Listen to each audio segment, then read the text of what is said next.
So, we join back in with part 2 of our adventures as our group began trying to investigate a little bit. Eleni, Ichi, and Dante managed to buy some more equipment to help them out in the Doom Hacker, while Volu tried to gather some information from the scriptorium and then had a bit of a misfortune trying to use spells on well-versed magic students who luckily took it as just a prank and not an offensive action, and in return suggested Volu hopped his way down to the Crucible. The group, as we join them now, Eleni, Ichi, and Dante are currently stood in the midst of the crowd that are kind of, they're not like running panic in chaos, it's laughing, and you can see students like almost cheering the elk on as it like dodges one of the attendants that's trying to get hold of it. Ichi, you would get a question in your brain of like, hurt or no? Like, as attendants are getting hold, like as an attendant gets hold of an antler, and there's almost like that urge to just like shake them off.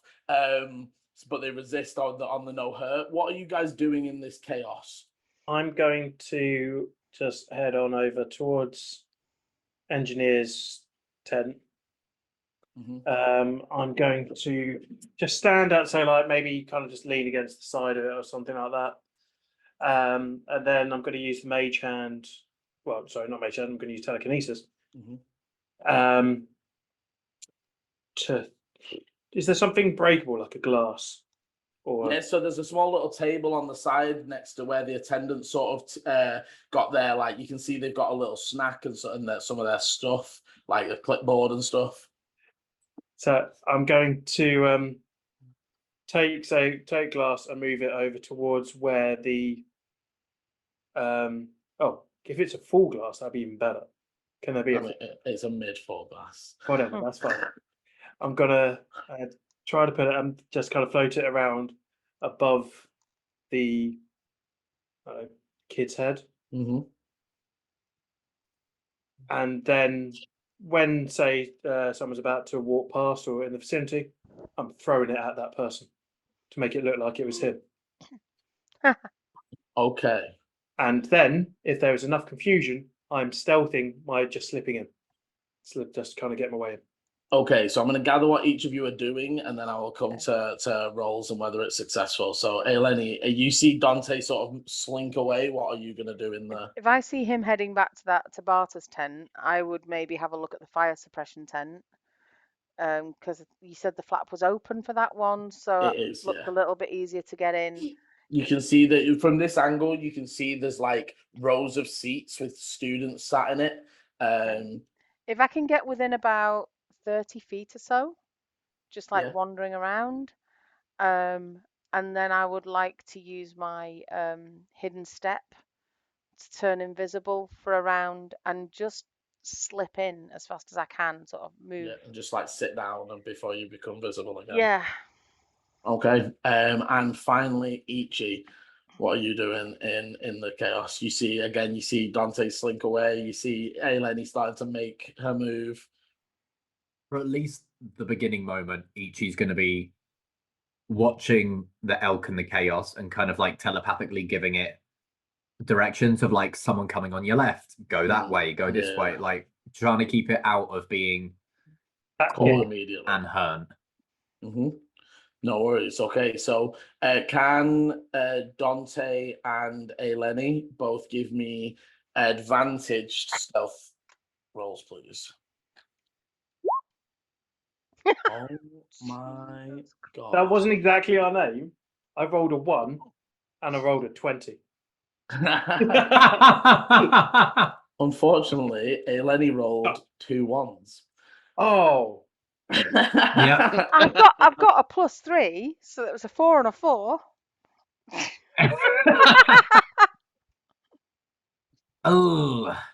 Okay. I rolled a 2 and a 20, not 1. I'm like, this is fate, right? Obviously, we're not meant to get into the tent. Yeah. I'll come to Eleni in a moment. Wow. Dante, what was your roll?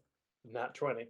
A nat 20, right? Okay, perfect. So Dante, 25 in general. You slip in with ease, and there's this almost weird shift as the sound from outside becomes silent, and you suddenly walk into somebody going.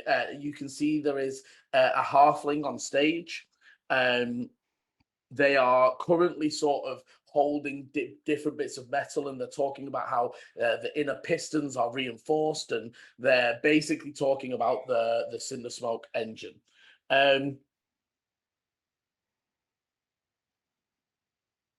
Yeah, okay. Can I just ask what happened to, like, did it throw and hit some of the glass? You don't get to know because you wouldn't see it. You stuck it into the shut flap.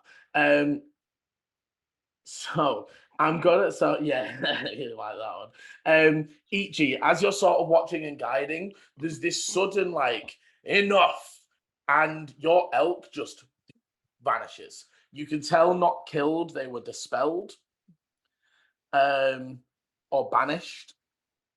And everyone sort of hushes and looks, and now standing almost not, it's like the small stage bit where there was somebody talking about the car. You can now see a very elderly looking, very regally dressed in wizardly robes, purple tiefling, and you would recognize Alar Moonshadow. I will not have our guest disrespected in this manner. And then my apologies, Mr. Greywind. And you would gather now that the human, fairly tall, blonde-haired, seems to be almost olive skin, that is currently standing on the stage is a member of the Greywind family. Which one? Uncertain, but they continue discussing their car and such. Eleni, you idling up, you're getting in position, you're ready, you go invisible, you start moving. And as you're going in through the door of the tent, somebody has just been just gets hit in the side of the head with a glass of water. They stumble into your pathway and you collide with them. And while you make it into the tent, you just crash through, rather than sitting down gracefully, you crash through 2 rows of chairs as students are like, what the, oh my God. And they're like, the person on stage is like, what is going on? And so you just become visible lying on the floor in a heap of chairs. Like, help them up. What is going on? How are you reacting? How close are people? Like around you. You have essentially fallen into a crowd of people. I would say, oh God, I'm so sorry. Somebody hit me. And I would just try and sort of pick myself up as if I'm supposed to be there. Like it was perfectly natural that I'm supposed to be in this tent. Give me a quick, and I'm going to say it's persuasion because you're not lying. Somebody did hit you. Yeah. I mean, it doesn't help much, to be honest. But look at that. Hey! On the reverse, from a nat 1 20. to the nat 20. We're hitting our name quite a lot recently. You see the people around you like, oh my gosh, that's awful, and start like picking you up and helping you sort the chairs out. The person on stage you see is a dwarf, and they seem more frustrated and annoyed by the situation. It's almost just like, for God's sake, like just pick yourselves up quietly and sit down. Where was I again? But you do manage to sort of like see yourself. The person next to you, you see there's a Goliath and a human that are sat next to you that sort of go like, are you okay? Are you all right? Yeah, thank you. Sorry, I didn't mean to disturb. And then I'll just look at the dwarf as if, let's focus. Yeah, okay. I'm going to quickly flick over to Volu. Ichi, obviously, as you sort of look back, the people have, mainly at the presence of Alar Moonshadow, they've now like stood to attention and are really paying are doing their jobs properly now. But have a thought about whether you're just going to wait or what you want to do next. Volu, you have been released from the suggestion spell from just on you've been hopping for 20 odd minutes, and eventually you fell down and scraped your knee, and that damage broke the magical hold. But you will be like, oh, your legs tired. Again, luckily it wasn't like hop on your right leg, so you have been able to switch, but your legs are tired. Feels like you took the stairs.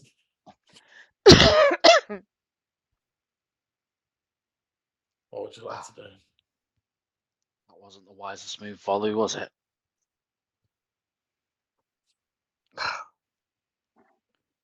So I'm at that point.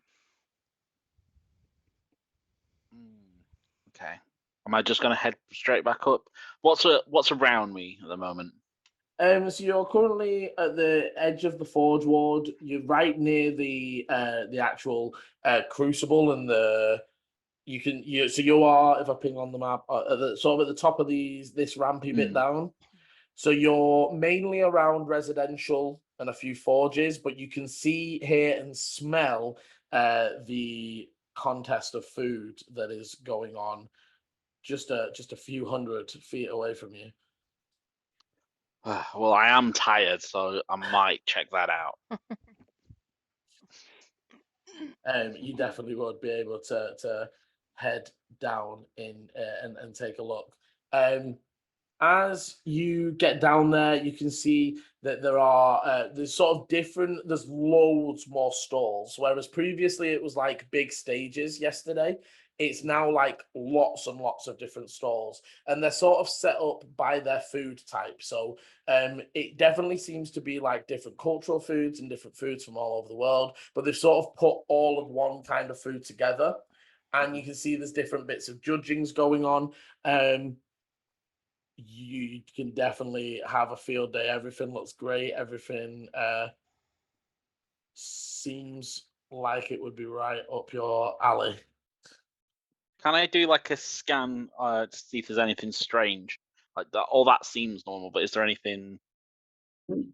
Okay, give me a perception, as I'm going to say it might take a bit of time, but you're just going to do some people watching basically for a little time. Okay, yeah, go for it. Give me a perception. 14. Okay. So you're walking around, you do down here manage to get a few freebies. Some people just sort of, even as you just pass in, they like give you, there's like almost like small versions of the pitters, and like mini cakes and mini sandwiches and stuff that they're handing out to sort of tempt you into buying more. You can see every time I get offered one, I'm like, why, thank you, and then I'll just carry on walking. Yeah, that's it. You would note that there is it seems fairly decently priced. There's almost like a standard price throughout the festival. It's almost like 1 or 2 silver for the foods that are going on. And you can hear the different people taking part in contests. There's like an eating contest and a drinking contest. There's like a bobbing for apples in barrels and stuff. All sorts of different fun games. With the 14, depends what you would classify as weird. I think you would.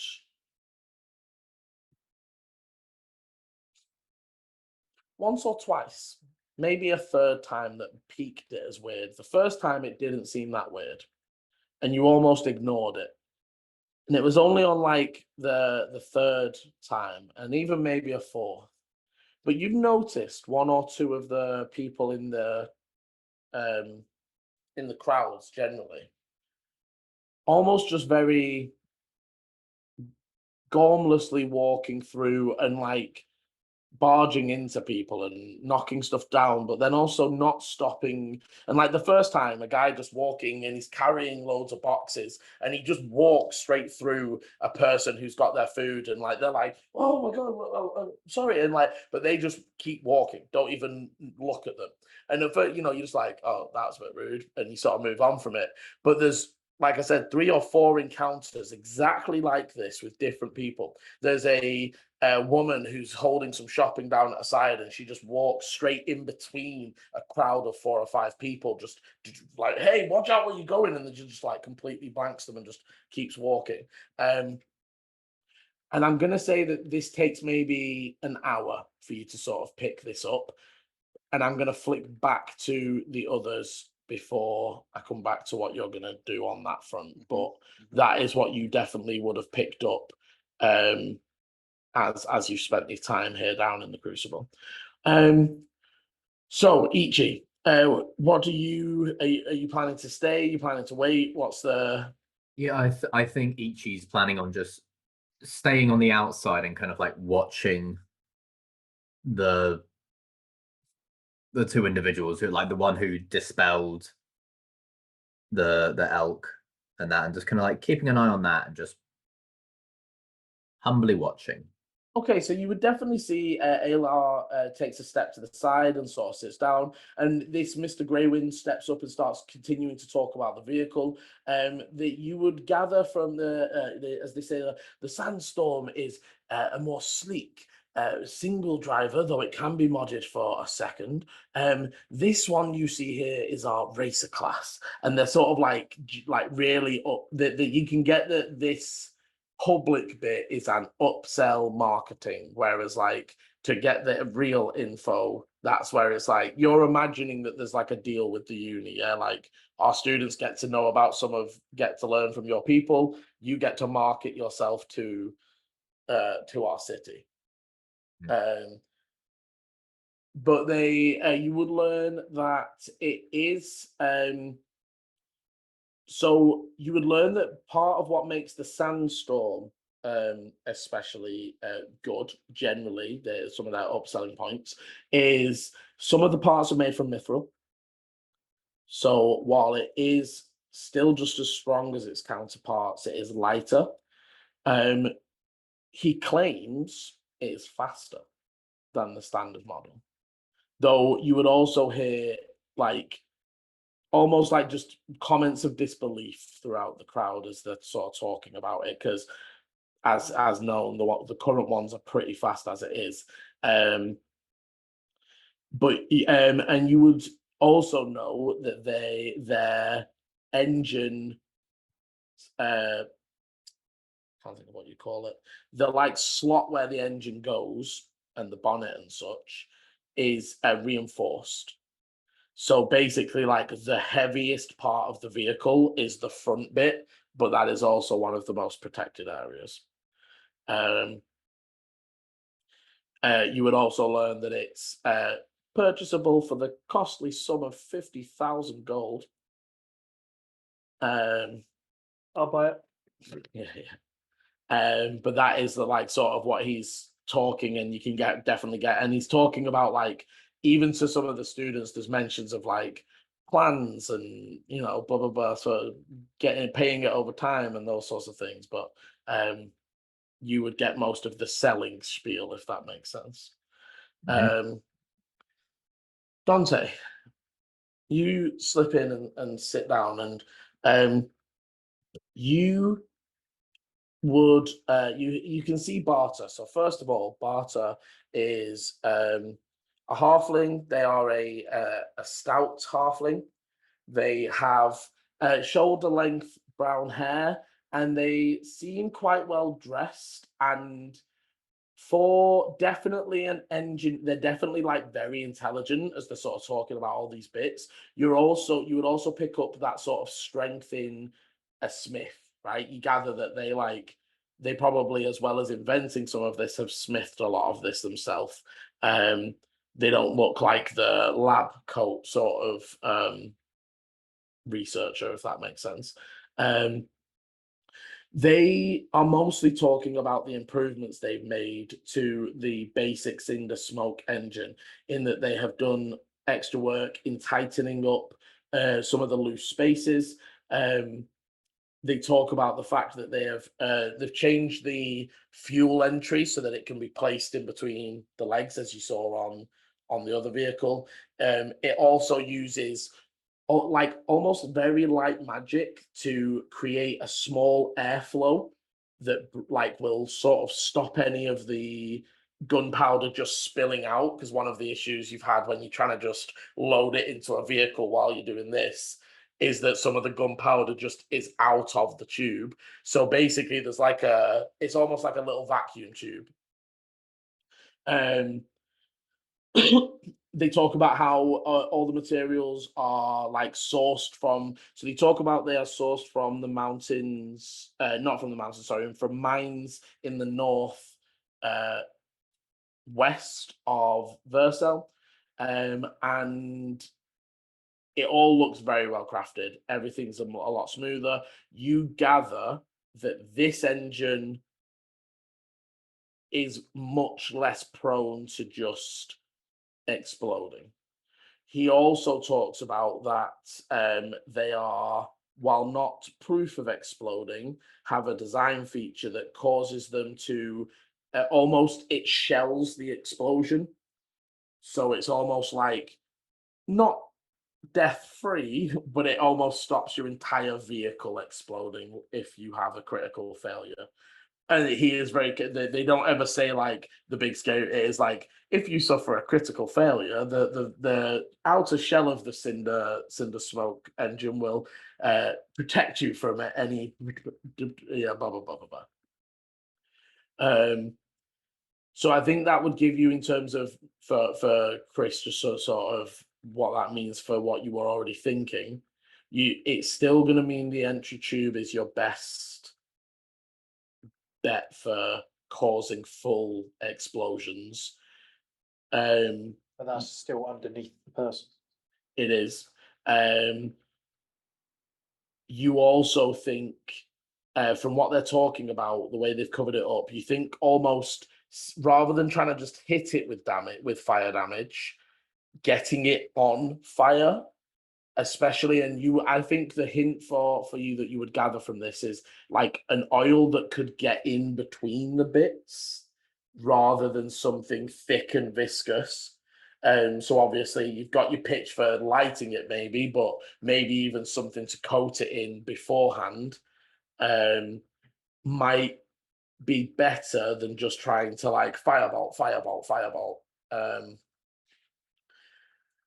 And finally, in a Lenny's tent, the grumpy old dwarf that is sort of you can see that they have scars, but it definitely seems to you like, again, almost engineer scars. It's like thumbs and ends of the fingers, and it's not like knuckles, and it doesn't look like fighting wounds. It looks like long years of work. They have tufts of ginger hair and a long plaited ginger beard, and they are so. As you know, the main issue with a cinder smoke engine, it is its propensity to explode. Now, we at Greywind Aether believe that danger should not be a deterrent to our advancements. So we instead create countermeasures.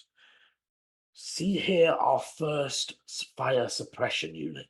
And they basically unveil, Eleni, a cinder smoke engine that has a square, maybe about yay big, square-like circuit board attached to the side of it. Yeah, so if you imagine it's like a classic piston engine that you would see in like a supercar or whatever, and then just on the lower side of it is this like blue square disc, and it's almost like floppy disk sized.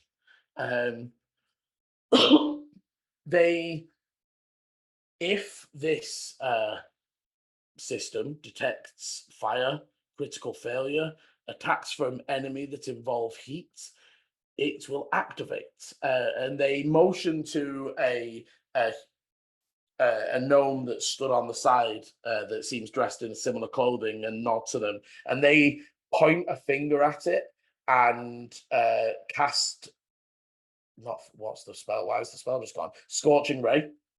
And hit it with each of the three beams.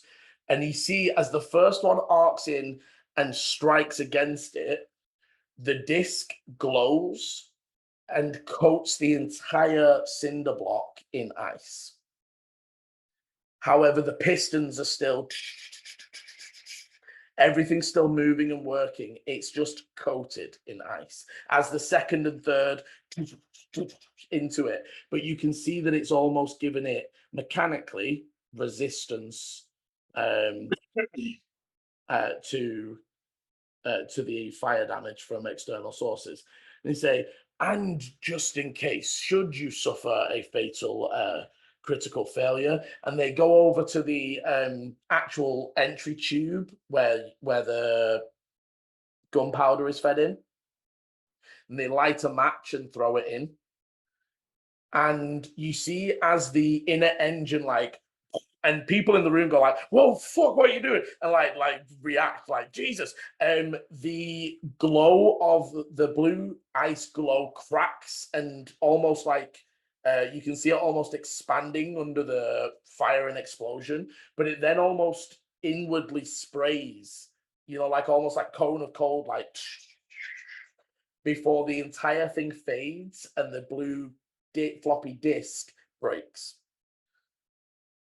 After a critical failure, the system will unfortunately break. This is due to the necessary work, but with your help, we are looking for young minds to help us advance the technology. We need researchers. And suddenly, Elena, you sort of realize that this is like recruitment drive 10. And you look around and it is all much older, potentially in their final years. The sort of students that would be moving on to working for somebody, and you would gather, you can stay for as long as you want, but the rest of it very much becomes about how they need new young minds to create better, more accurate technology so that these won't break on use and more sustainable, blah, blah, blah, and then it turns into a bit of a marketing spiel. Is it once he's done his speech, are people able to walk up and look at things, or is it very much he's on stage and everybody else He's on is? stage as everyone's down. They as they're finishing, they start to if you would like to talk to Podri, and they actually motion out to the door. There are half-orc fellow at the door with the clipboard. You can sign up for our one-to-one talks that will be happening later in the year. And they sort of, again, it's very much like it will be handled through your school, because obviously it's like and it's like leave your student identification number, blah blah blah blah. And they're not stopping people from standing and looking, but you can't like go up and touch. I would go and look. And especially if there's a crowd, I would just try and like fit in with the crowd. Just having a look around it. Are people asking questions? Is he inviting, is he allowing people to? No, after he directs people to Podri, he leaves. Right. The gnome stays on the side, but just silently stands there watching, making sure no one touches.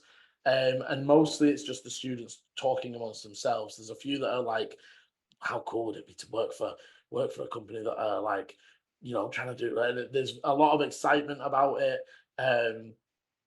There's even some people talking about, think of the applications towards buildings, and maybe we could do fire suppression on a larger scale. And there's talks, and it's very much turning into academic discussion and the thoughts of working for such a company. The Goliath and the human that helped me when I arrived, are they anywhere near? Yes, they're sort of stood over to one side, and you can see you would actually be able to hear the Goliath is going like, I'm going to sign up. I definitely go to sign up. I think this would be, I think my dad would think this is really, really cool. And the other one's like, the human seems a little less sold, but they're like, it's cool and everything, but not my flavor of magic. I think I would wander as if I was going out, and then I would sort of see them and say, Oh, thanks again. That was so embarrassing.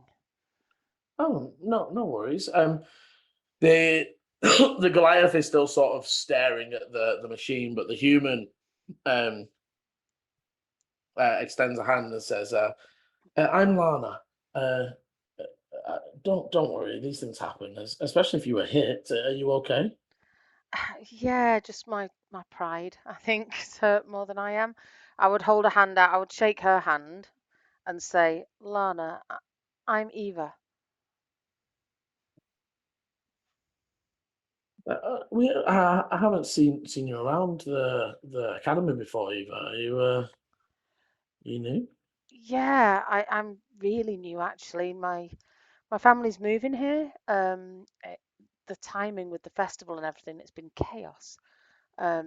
So yeah, I'm here later than I was supposed to be, but some exciting stuff going on.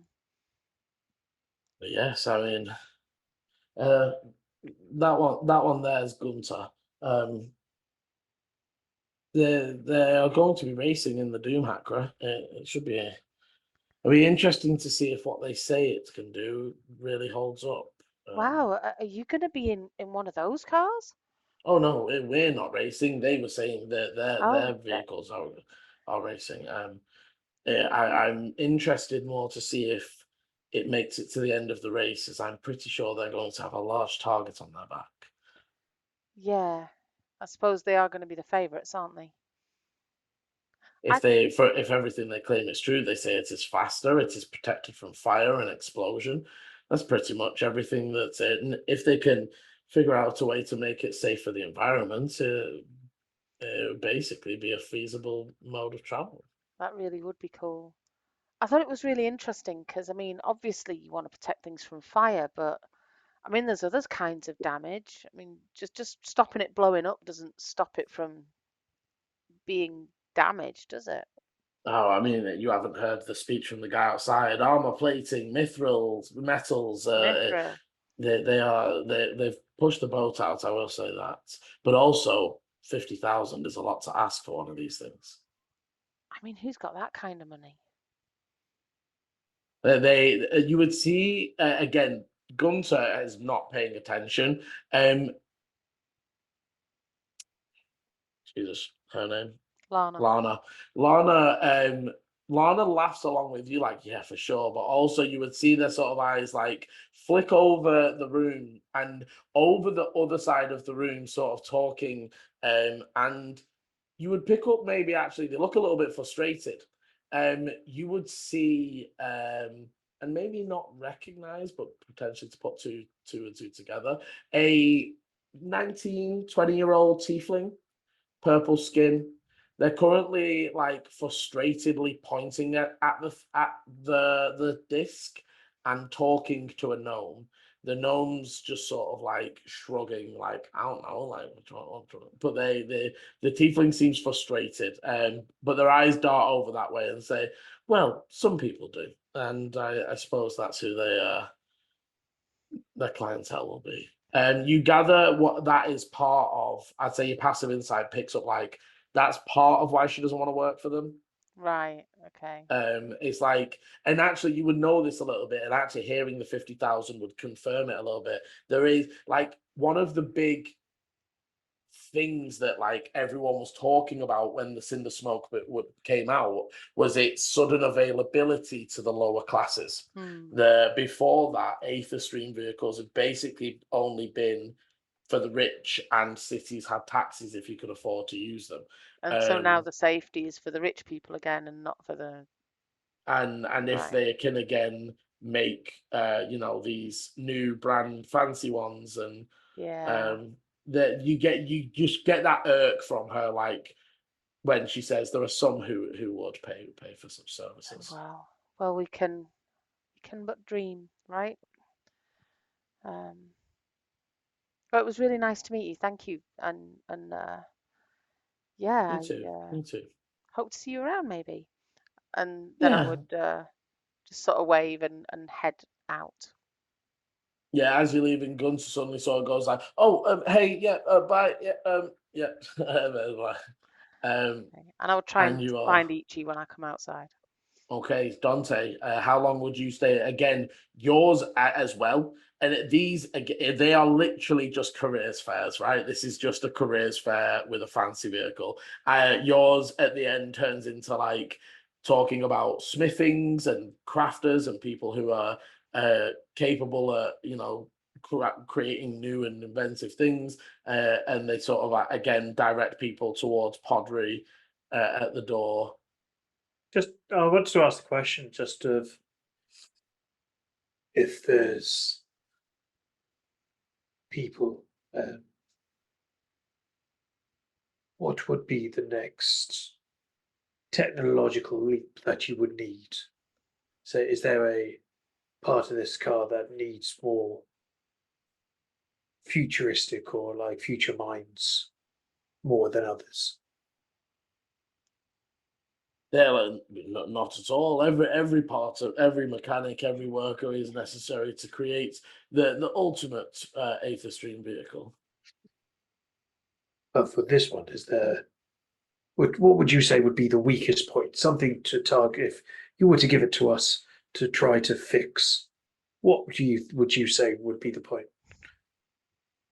They're gonna say, well, you'll have to sign up and find out for yourself. I'm not going to give away company secrets there, my son. Nearly got me there, and he sort of laughs it off. You definitely gather that, yeah, they're not going to tell you where their shortcomings are while they're trying to recruit you. Yeah, that's valid. But talk to Podry, sign up. We're always after curious minds that are always asking questions. Good idea.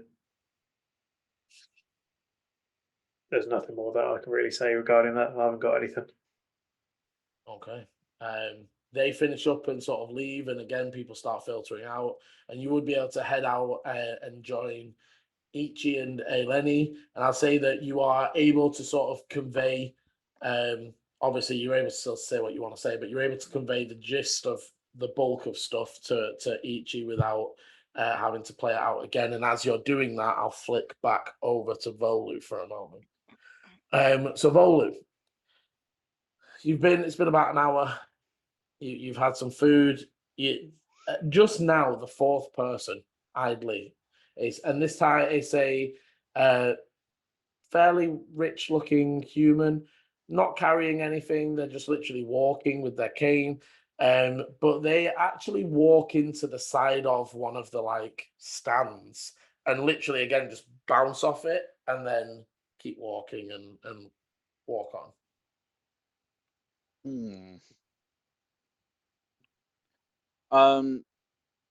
Do I see any more that haven't passed me yet? You can keep an eye out for one if you want to give me a new perception and sort of like specifically watch for one.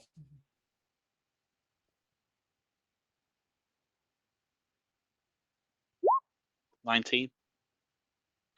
Okay, so you watch for maybe another 10 minutes or so before you actually see the first man, the worker dress that was carrying all the boxes, coming back up the street now without the boxes. Okay. So I'm going to just casually walk and try and get in his way. Okay. You very easily maneuver yourself into his path, and are you planning to stand firm as they do just straight up walk into you? I am actually going to stand there, see if they notice me, and if they don't do anything, I am gonna cast Gust to try and push them 5 feet backwards. Okay, so you cast a gust. They like just stumble backwards. A few people like look and are like, what's a guard would sort of no casting spells around the civilians. And as you're watching Volu, the guy just keeps walking and sort of veers around you, but starts to like continue on the path they were previously taking. I'll apologize to the guard and follow him. Okay, are you trying to follow stealthily, or are you making more efforts to? Are you just trying to? I'm just gonna try and keep up with him. Okay, so I won't ask for any rolls because you're able to keep up with him there at a leisurely pace. And they walk all the way over and up to the old market. They sort of take a step through, and as they move through, they actually step to like in between. If you imagine there's like rows of stalls, and there's the in between space where the people who man the stalls keep spare stock, and that's those sorts of things. So if you imagine almost like a ginnel full of boxes and stuff, they step through there, and one of the workers goes like, "Oh, hey Joe, how's it going?" And he just sort of again just no response but through, and just goes like, I'll talk to you later, but don't worry if you're busy. And but they seem to know him. It wasn't like, oh, hey, why are you going back there? They're like, oh, he should be back there, sort of vibes. And as you get a bit closer, you would be able to see him down the way, sort of stacking up boxes, but you would know and pick up the vibe that you're not really allowed there. So you would you're not supposed to go into that like employee area. But you can see them, and they're not trying to like leave out the other side. They're like stacking up boxes. I'm gonna go to the guy who recognized Joe. I'll be like, "Hi, Joe just dropped something. Is it all right if I go and give it him?" Give me a deception. Making me roll. I'm gonna say advantage because you named him. 80k advantage. So let me do that again. I mean, 18 hopefully is enough.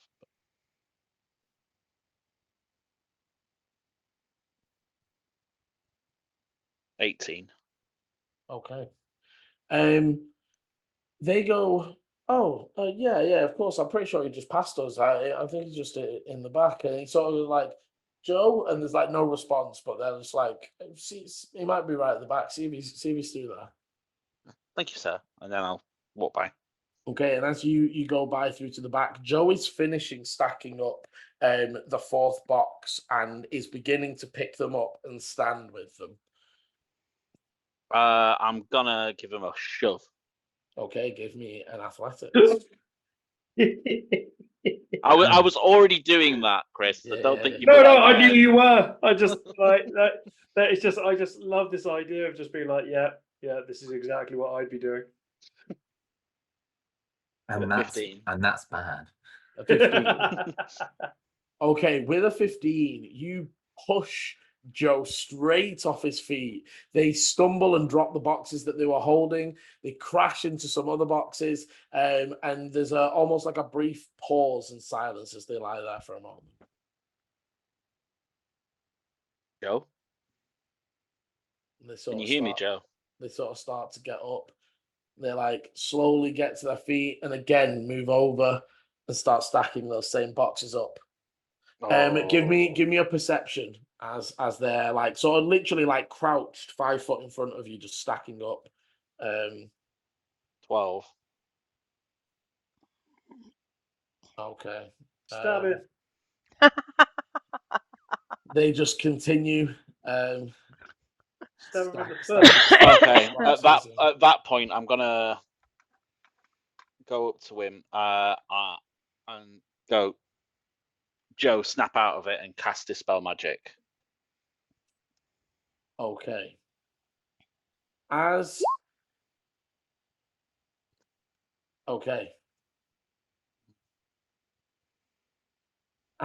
you cast your spell, you feel the energies fire out of your hand, and I need you to make a wisdom roll, please, because you would feel that the energy in this spell is higher than is more dense and overflowing. That's not wisdom.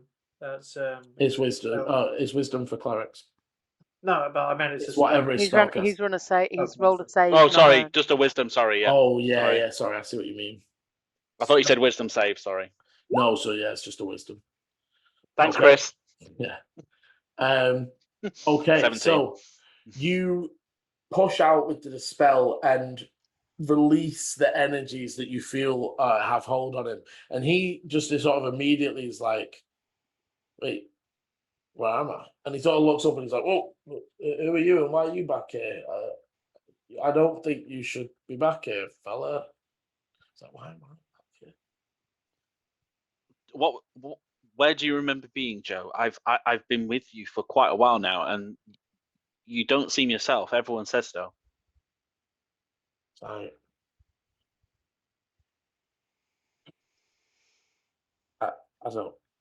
don't know. I can't remember.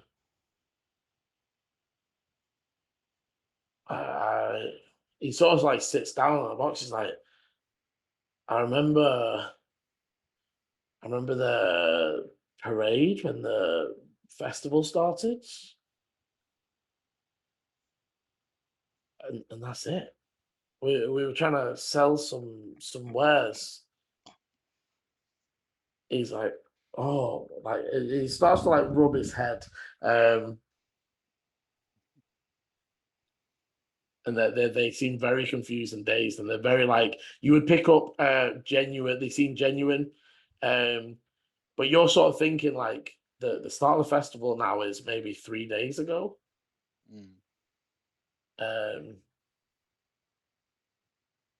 If he's been under control that long.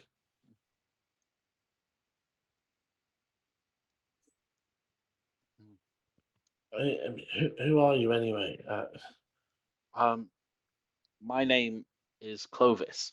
I was in the weaving competition. Did you pay attention to that? Do you remember any of that? No. No, like I said, on the What wares were you selling? our carvings, and he sort of like motion. He like motions down as if he's carrying a tray, but then he's like, he sort of like points over, and one of the boxes that he sort of crashed into, there's like carvings of animals and different monsters that you might see in the area, and it's all wood carvings. Oh wow, these are really good. Do you make these, or do you know who makes these? Yeah, me and my family make them. We were selling those. We'd gone up to the Mythic Ward. There's lots of open space, and we knew all of the parade things were going to come through that area. And yeah, I mean, I don't even know where my phone. I think I need to get home. Maybe he's definitely like rubbing his head, and as he rubs his head and sort of puts his head in his hand, his sleeve rolls down, and you would see a silver like bracelet, and it catches you as completely out of place. It's almost like beautifully decorative, noble style bracelet on this, not badly dressed, but as in like he's wearing very functional clothes. He's got his like, walking boots on and his carpentry robes on and stuff. It's out of place for what he's wearing. Okay. I'll be like, maybe that's a wise deal. Let me give you a hand, and then I'll give him a hand, and I'll try and take the bracelet. Are you trying to be subtle about it, or just trying to snatch it?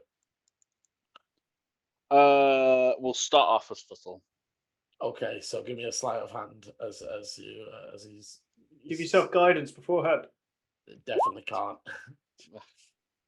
So as you sort of like grab onto it, but it catches on his wrist, and he sort of like, not like suspicious of you trying to rob from him, but sort of just like out of uncomfortableness, like shakes it off. What you interestingly notice with your passive insight is he doesn't seem to know it's there. It hurt. He shook it like, oh.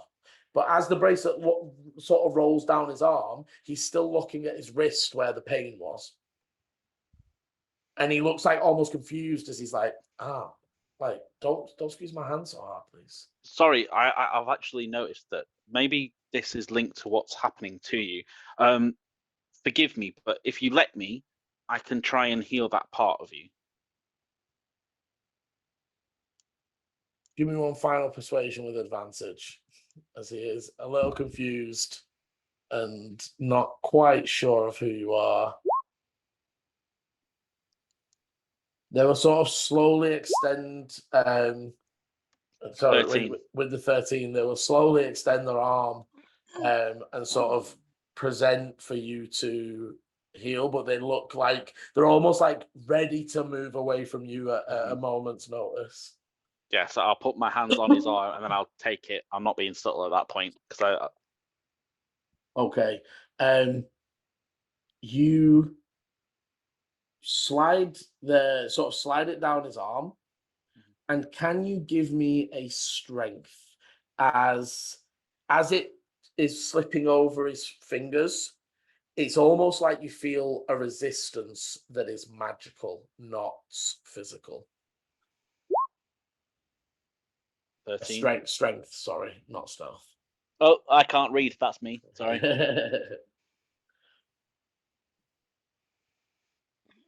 Come on, please be there. You've got this.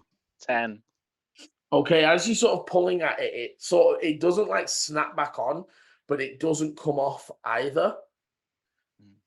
And as you're like pulling on it, he suddenly goes, "Oh, I don't feel too good. I feel kind of sick, man. 1 second."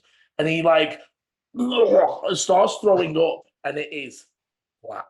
And as it hits the floor, you're still pulling, and it hits the floor with more weight than vomit should have. It almost like feet. And as you turn around, there is a small quasi creature covered in black ink, and that is where we are going to end this week's session. Ew. Excuse me? Thank you very much for watching. As always, thank you very much for playing. If you are enjoying the adventures as they go on so far, please hit the like and subscribe button so you know when the videos are coming out. And as always, roll well. Bye.